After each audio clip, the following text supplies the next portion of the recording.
You know how it goes. Someone expresses a strong disagreement with a political figure, and almost instantly, the derangement label comes flying out. Yeah, it's pretty common. It's this fascinating and, frankly, quite common way to just dismiss an opposing viewpoint, suggesting it's not, a reasoned argument, but some kind of mental breakdown. Well, what's insightful here is the history of this kind of labeling. Yeah. As you mentioned, this isn't unique to our current political climate. Think back to the Bush years. Oh, yeah. And you heard the term Bush derangement syndrome.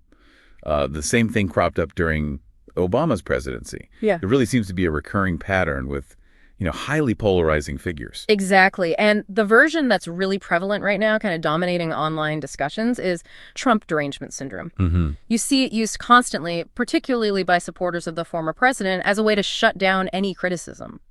And that's precisely what we're diving into today. Some recent thoughts on this from Elon Musk, viewed through the lens of a recent segment from The Ring of Fire on YouTube. Right.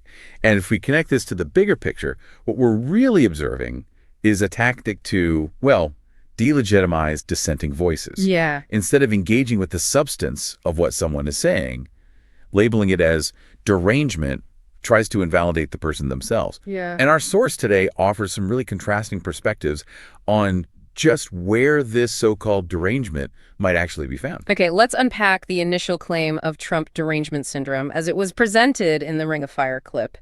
The commentator there highlights how this idea is frequently used by, and I'm quoting their term here, MAGA weirdos, not our words, obviously. Right, their language. To essentially shut down any discussion about Donald Trump.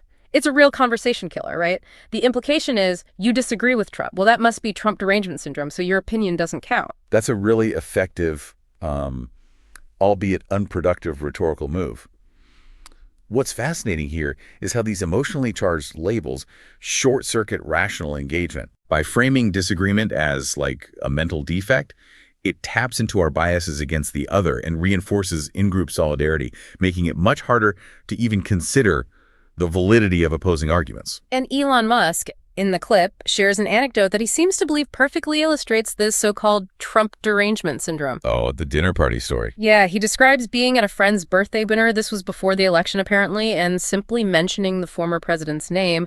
And according to Musk, the reaction was extreme, almost visceral. Yeah.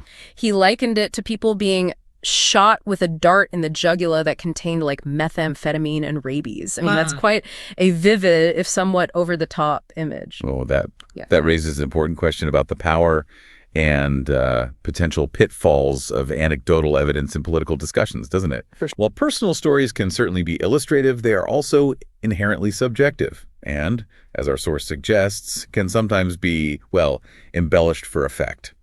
The comparison to a rabies-laced dart is certainly dramatic and intended to paint a very clear picture of irrationality. How dramatic. It's also worth noting, in line with research on the availability heuristic, how vivid but potentially unrepresentative anecdotes can disproportionately influence our perceptions compared to broader statistical trends. Right.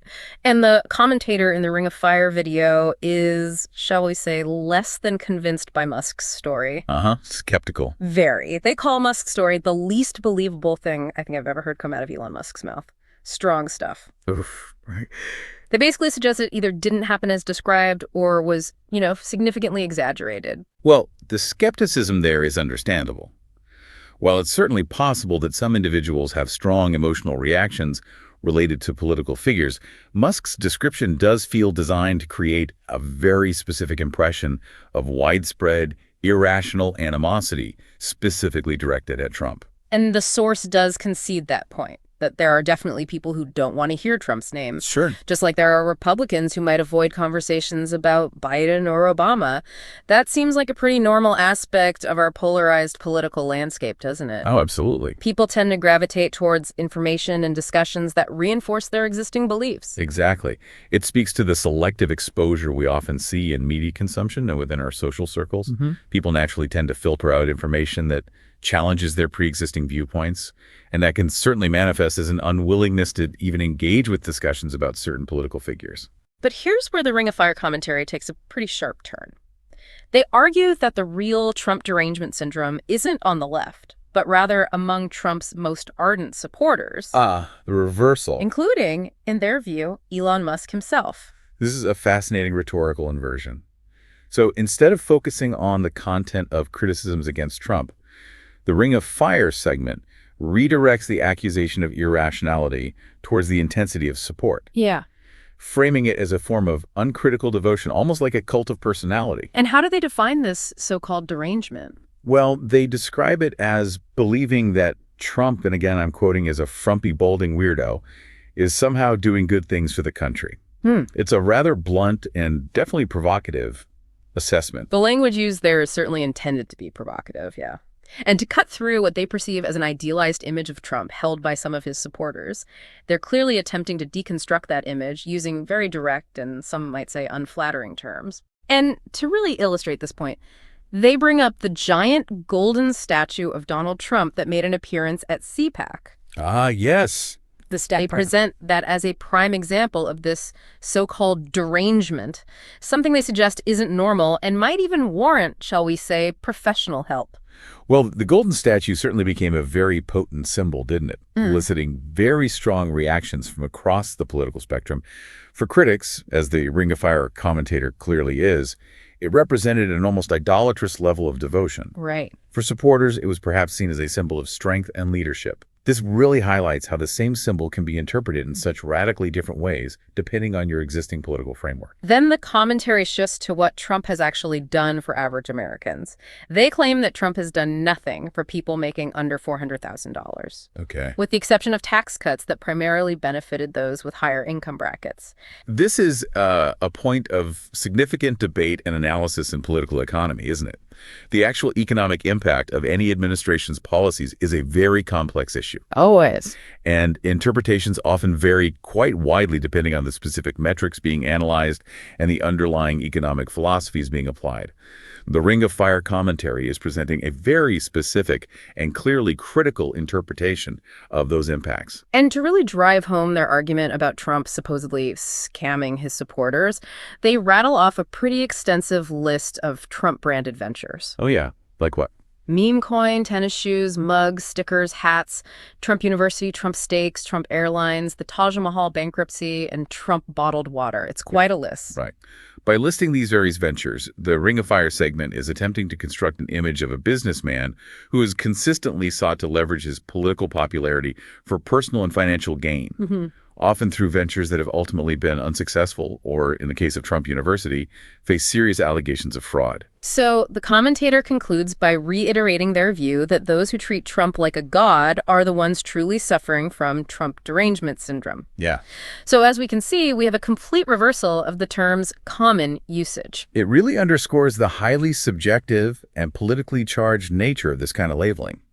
What one side perceives as rational and necessary criticism, the other can easily interpret as irrational hatred or even derangement, and vice versa.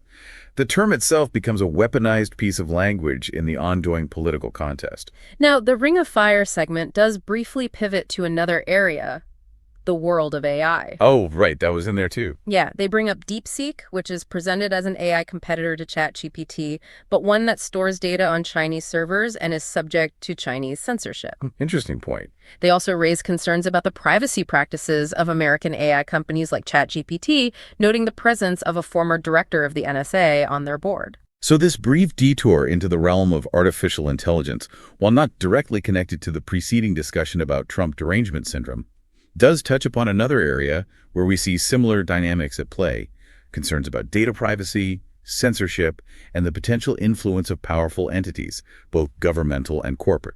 Yeah, it feels related in that sense. It suggests a broader unease about control and transparency in powerful systems, maybe? Could be. They then briefly mention Venice AI as an alternative that emphasizes user privacy and a lack of censorship, highlighting its use of the open-source DeepSeek model that has been edited for privacy. And then, as is common, there's a mention of their sponsor along with a discount code. Right. And it's important for us to note, as you pointed out, that this discussion about AI is a separate thread within the source material.